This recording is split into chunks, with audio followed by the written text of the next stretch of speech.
There's an election coming up for the Scottish Parliament. On the 6th of May, assuming it isn't postponed due to COVID, millions of Scots will go to the polls to decide who gets to sit in the fancy chairs in Edinburgh. Many, from the place we call not Scotland, may be curious about how exactly this system works and why we have it, as well as what this current election could mean in the wider context of devolutionary history, and for the nation of Scotland as a whole.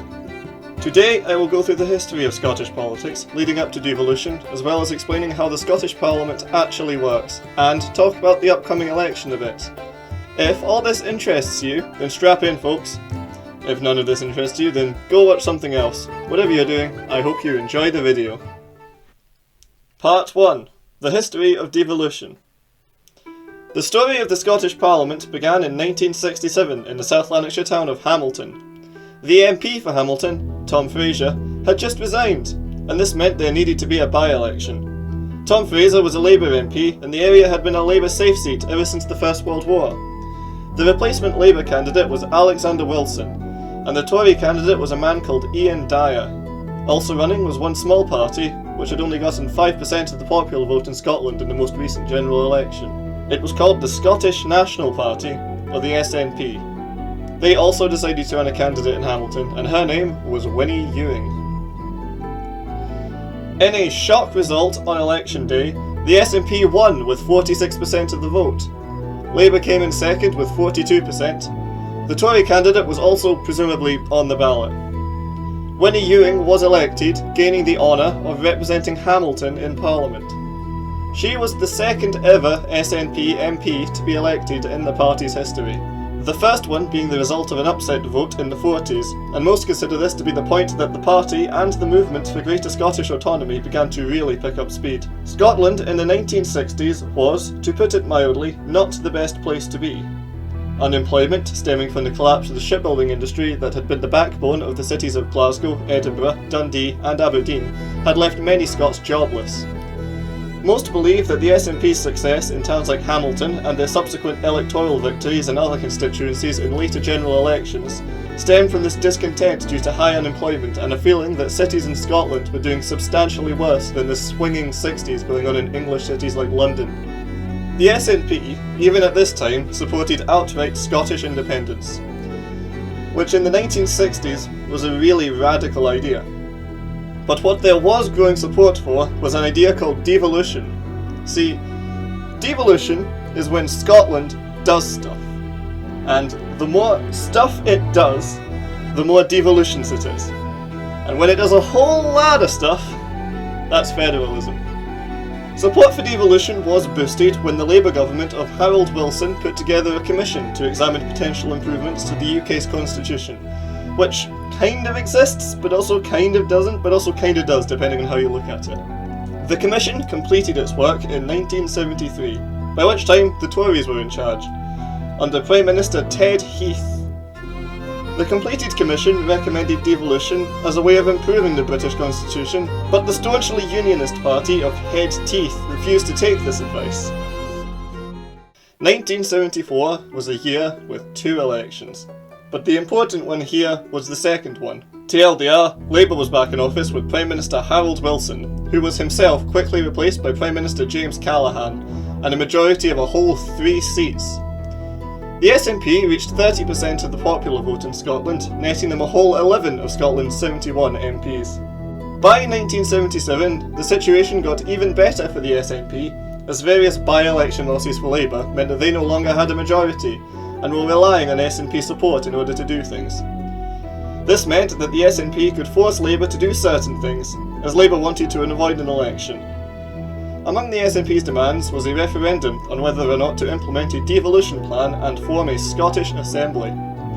This ultimately took the form of the Scotland Act of 1978. Things were complicated, however, due to an amendment to the bill by Labour MP George Cunningham, which stipulated that along with a simple majority of the voters, a minimum of 40% of the entire Scottish electorate needed to vote yes in order for it to be implemented.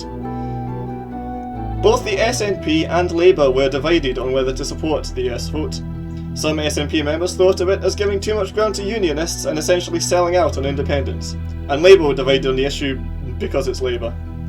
The referendum took place on the 1st of March 1979. Overall, the vote was 52% in favour of devolution and 48% against.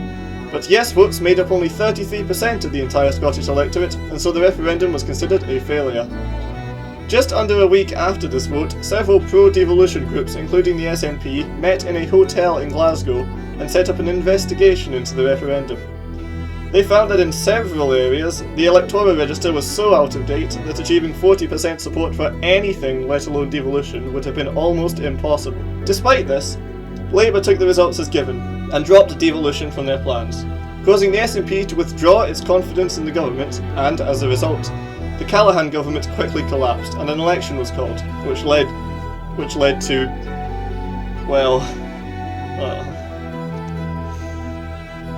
devolution was just never going to happen under a Conservative government, let alone the neoliberal, hyper-conservative government of noted future co-ops Margaret Thatcher in the 1980s. The Tories prided themselves as unionists and would not do anything to weaken their power over the nations of the UK. The 1987 election saw the Tories grow in support in the south of England and remain in office despite losing almost all support in Scotland and the north of England. 1987 also marks the beginning of Labour's slow movement towards the centre that would culminate in New Labour in the 90s. Thatcher was somewhat unpopular in Scotland during the 80s with the crackdown on strikes and the neoliberal policies, which many in the less well-off parts of Scotland, which is to say Scotland, were unhappy with. Arguably the tipping point was something called the poll tax. The poll tax was a flat-rate tax designed to replace the domestic tax. Basically, prior to this, the amount of tax a household had to pay on their house was proportional to the value of their house. The poll tax instead set this at a flat rate. This put those in lower value housing at a significant disadvantage, as their rate of tax would increase significantly, while those in more valuable housing would have to pay much less. Even more, the tax was due to be implemented in Scotland in 1989, a year before it was to be implemented in the rest of the UK. This led to a huge movement in Scotland to not pay the tax, and eventually huge protests known as the poll tax riots broke out not just in Scotland but throughout the UK. These riots were put down by the police with force. These poll tax riots brought Thatcher's leadership into question, even within the Tory party, and this, amongst various other issues, led to her ousting in 1990, and so the poll tax was ultimately abandoned. She was replaced by John Major, who then went on to win the 1992 election. Labour, now having lost 4 consecutive elections, chose to realign itself even closer to the centre, electing the Edinburgh-born neoliberal and everybody's favourite war criminal, Tony Blair, as their leader in 1994, who would go on to mould the party into the New Labour Party. Notably, their manifesto for the 1997 election included a promise to hold a second referendum on devolution in Scotland.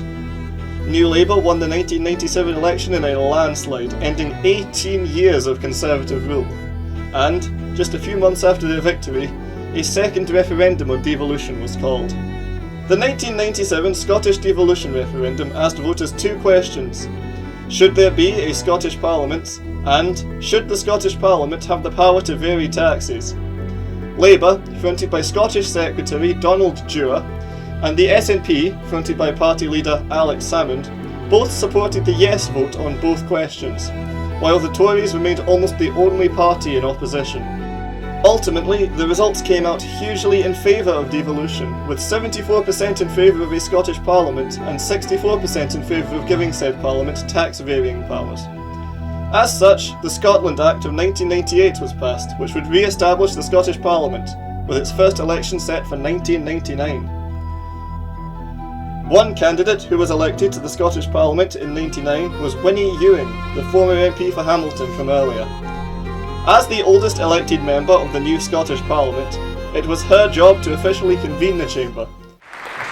I have the opportunity to say a few words, and I want to start with words I've always wanted either to say or hear someone say. The Scottish Parliament adjourned on the 25th day of March in the year 1707 is hereby reconvened. Part 2. The Scottish Parliament. The Scottish Parliament consists of a single chamber with 129 members, known as MSPs, or Members of the Scottish Parliament. They are elected once every 5 years, although it used to be once every 4 years, with elections usually taking place in early May. The Parliament uses what's called a mixed member proportional representation system to elect members. This means that there are 2 different ways to become an MSP. Say, you want to become an MSP. Wonderful! You want a fancy chair all to yourself. Well, you can pick one of 2 paths into office. The first and most simple is the so-called constituency vote. This is essentially identical to the system used to elect all 650 members of the UK Parliament in Westminster. You register, either as an independent or with a party, and if you get the most votes in your constituency on election day, then congratulations! You get your very own fancy chair. 73 of the 129 MSPs are constituency MSPs. The other method is a tad more complicated, and you will need to either join or form a party in order to manage this one. Welcome to the regional vote. Scotland is divided into 8 regions. These are Central Scotland, Glasgow, the Highlands and Islands, Lothian, Mid-Scotland and Fife, North East Scotland, South Scotland and West Scotland.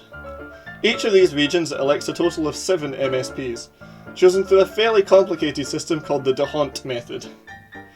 It is also sometimes called the Jefferson method, but that is a significantly less funny name, so I'm going to stick with D'Hondt. The basic version of the D'Hondt method is that the number of votes your party has received in the regional vote is divided by the number of seats your party has already won in the constituencies in that region. So if, say, the Apple Juice Party won 60 votes, and the Orange Juice Party won 18 votes in the regions, but the Apple Juice Party had already won 5 constituencies, then their votes in the regionals would be counted as 10 Apple votes and 18 Orange votes, and the Oranges would win the first seat in the region. But since they now have a seat, the second seat is counted as 9 Orange and 10 Apple, and Apple would get the second seat. Continue this until all seats are filled. This system is intended to make sure that parliamentary majorities are difficult, as winning seats in both constituencies and regionals requires huge support. So, who can vote? If you are over the age of 16 and you reside in Scotland on a permanent basis, you can vote. That's it. In the voting booth, you are given a ballot with 2 lists on it. One will list a bunch of names with party affiliations. This is your constituency vote. The other will be a long list of parties. This is your regional vote. You vote once on each and then submit your vote and you are done. The Scottish Parliament's power has grown over time since its inception in 1999, with several amendments to the Scotland Act. The Scottish Parliament therefore has full control over farming, fishing and forestry, economy, education and environment, fire, food and flood defence, transport, tourism and town planning, and councils, colleges and culture, among other things. Most constitutional issues, as well as broadcast regulations, welfare and international relations, are reserved to Westminster. From the Scottish Parliament's inception to the 2007 election, the Scottish Executive was either Labour or a Labour-Lib Dem coalition, and since 2007, the SNP have been in charge. So, now we know the game, let's meet the players. Part 3. The 2021 election. The first thing that is worth noting is that this isn't one of those elections where it's up in the air and anyone can take it. The SNP are polling more than 20% above any other party in both constituency and regional polls. Really, the only question going into this election is whether the SNP will win a majority, or keep the minority they currently have, which relies on the support of the Scottish Greens. I could be wrong, of course. We could wake up the morning after the election to see First Minister Willie Rennie moving into Bute House, but it's unlikely. That being said, it is worth looking at each of the 5 Scottish parties, and what they want to do, and who's in charge, to try to give you an impression of the policies and the ideas of each party. The current smallest party with any hope of being elected are the Scottish Liberal Democrats. The Lib Dems currently have 5 seats in Scottish Parliament, from various constituencies. Notably, the Lib Dems seem to always do very well in the islands of Orkney and Shetland, which have been Liberal strongholds since well before devolution for some reason. The Lib Dems are a centrist party, focusing on a blend of progressive and reformist policies mixed with neoliberal thinking centred around the free market. Their primary focus is on legally ensuring individual freedom and equality of opportunity within the capitalist system. They tend to brand both the Scottish government of the SNP and the Tory government in Westminster as chaotic, and themselves as the party of normalcy. When it comes to the issue of Scottish independence, they are officially a federalist party, meaning that they oppose Scottish independence, but they do believe that the Scottish Parliament should have more powers than it currently does. The Scottish Lib Dems, alongside the UK-wide party, were absolutely decimated in the elections following their coalition government with the Tories, and they have not really recovered since. It has been reported that they are apparently optimistic that their party will make major gains in the upcoming election, because a brick wall will break eventually if you hit your head against it enough times. The Scottish Lib Dems are led by the aforementioned Willie Rennie, the constituency MSP for North East Fife, seen here in mugshot form. I tried my hardest to find a fun or even interesting fact about Willie Rennie, and I have failed. I did find his LinkedIn page though, oddly. Up next is the Scottish Greens. The Scottish Greens are a Green party focused on environmentalism. They currently have 5 seats in the Scottish Parliament, all of whom are regional MSPs from all over Scotland. The Scottish Greens are an independent party not related to the Green Party of England and Wales, although both are members of the European Green Party. The Scottish Greens have had what they call a cooperation agreement with the SNP almost constantly since 2007. Meaning the SNP requires Green Party support to pass legislation in certain areas, which has given the Greens significant influence over the Scottish Government for a long time. The Scottish Greens are in favour of independence, but unlike the SNP, they believe that Scotland should have its own currency post-independence. They also strongly support reform in favour of tackling the climate crisis and its effects on Scotland, especially on Scottish agriculture. The party has a strong focus on LGBT issues, in particular better legal and medical transition options for Scottish trans people, with the goal of an 18-week maximum waiting period at gender identity clinics and the reworking of the Gender Recognition Act, or the GRA. The current leader of the Scottish Greens is Patrick Harvey, regional MSP for Glasgow. Notable for being one of the first people to propose civil partnership for LGBT couples in Scotland shortly after he was first elected in 2003, he has been very active in the area of LGBT rights, being bisexual himself. He was the first ever elected openly bisexual MSP. The Scottish Greens also hope to make gains in the election, which, now that I think about it, every party hopes to make gains in the election. The Brexit Party apparently hope to make gains in the election somehow. Next up is the Scottish Labour Party, who currently have 23 seats in the Scottish Parliament. Their leader up until the 14th of January was Richard Leonard, regional MSP for Central Scotland, until he resigned in advance of the election following questioning of his leadership from within his own party. The party is, at time of writing, currently going through a leadership contest between Monica Lennon, another regional MSP for Central Scotland, and Anna Sawa, regional MSP for Glasgow. What's up y'all, it's me, from the future. I'm recording this during the editing process, and I am here to inform you that during the editing process, the Labour leadership election actually has concluded, and our winner is Anna Sawa. What this might mean for the Labour Party is it kind of looks like Monica Lennon was more the candidate of moving the party to being warmer on Scottish independence, or at least the second Scottish independence referendum, as opposed to Anna Sawa, who appears to be more the candidate of moving things more in line with the English party, more in line with Keir Starmer types. So, yeah, this seems to be quite an interesting moment. Anna Sawa is now officially the leader of the Scottish Labour Party, so what that means for them is, well, we'll see in May, but I probably wouldn't predict the best things. It kind of looks like Scottish Labour and Scottish Tories are almost competing with each other to see who can shoot themselves in the foot the most times in the build-up to this election, but, you know, we'll have to see. Anyway, do continue enjoying the video, and have a nice day. Scottish Labour are a generally left-wing party. They usually lean further left than their English counterparts, which, to be fair, isn't difficult. Scottish Labour is a unionist party, meaning they oppose Scottish independence.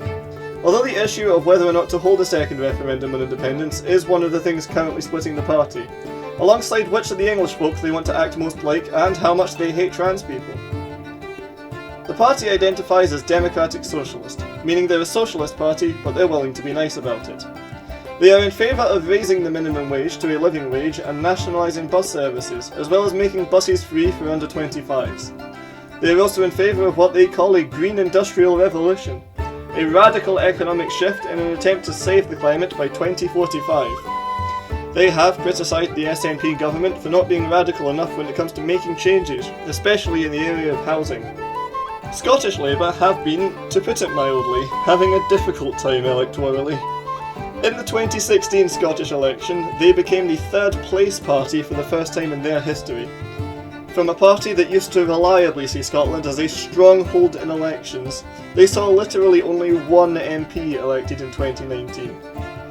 I would argue, and this is a #Esme opinion, that this is because they are trying to appeal to a category of left-wing people who also oppose independence. And this is a Venn diagram intersection that is rapidly shrinking as Scottish leftists are increasingly jumping to supporting independence. This could explain why the party's two options at the moment seem to be to either warm to the idea of independence, or to start drifting to the right like their English counterparts are. Up next is the second largest party in the Scottish Parliament at the moment, the Scottish Conservative and Unionist Party, or the Scottish Tories. They currently have 30 seats in Scottish Parliament, mainly in the Borders and in Aberdeenshire. The party's main focus, as the name implies, is to oppose any possibility of independence by any means necessary, and that is the primary thing they campaign for in Scotland. They are a right-wing Conservative party linked to the British Tories. As such, the party fully supported Brexit, unlike 62% of Scottish people. Alongside their hardline unionism, the Scottish Tories' main focuses are equality of opportunity, growing a competitive economy, mainly by lowering taxes for the rich, giving more powers to councils, where they have more members. Oh, and also standing hard for the police. The party has had somewhat staccato leadership over the last few years. From 2011 to 2019, the party was led by Baroness Ruth Davidson, constituency MSP for Edinburgh Central. She was replaced in February of 2020 by Jackson Carlaw, constituency MSP for Eastwood, who didn't even last a year until he was himself replaced by Douglas Ross. Douglas Ross is the MSP for... he's not actually an MSP. He's a football referee. Okay, in fairness, he is the MSP for Moray, but still, he is running for MSP in the Highlands and Islands region in this election, so we'll see how that goes.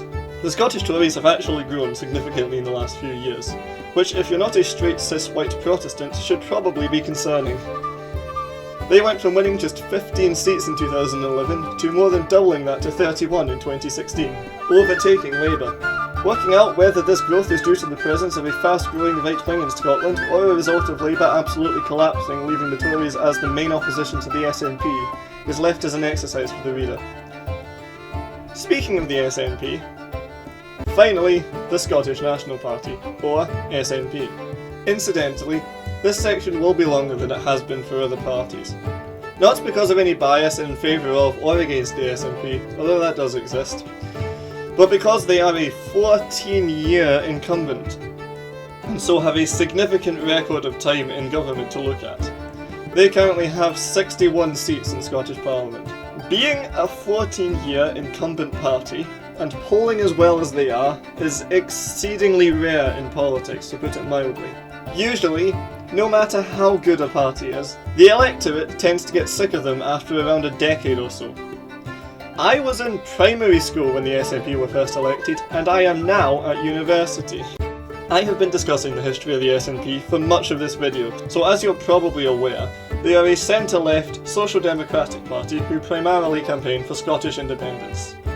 Many who criticise the SNP call them a single-issue party due to their focus on pursuing independence, often at the expense of other policies. That being said, the party leans towards being liberal-progressive on most issues. The party is currently led by Nicola Sturgeon, the current Scottish First Minister, meaning she's in charge of the country, and, if you're not from Scotland, probably the first name in this video that you recognise. She is currently the constituency MSP for Glasgow Southside. An internal divide between the party's left and right wings has been a hindrance since the beginning, but seems to have become even more prominent in recent years. The party is officially against nuclear weapons.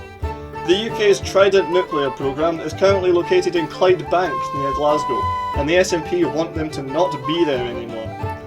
However, possibly in contradiction to this, they have also at times supported the idea of an independent Scotland joining NATO.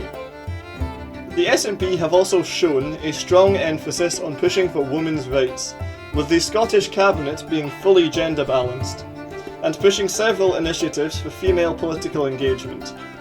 However, this strong identity based around women's rights has allowed many transphobes to sneak trans-exclusionary rhetoric into the SNP's platform under the guise of women's rights. Something that has caused a lot of young and queer people to leave the party, especially during 2020 and early 2021. I'm going to mostly walk past this one for the time being, not because I don't think it's important, but because I intend to make a full video about Scottish transphobia and the SNP at some point in future. So, if that interests you, feel free to subscribe in giddy anticipation.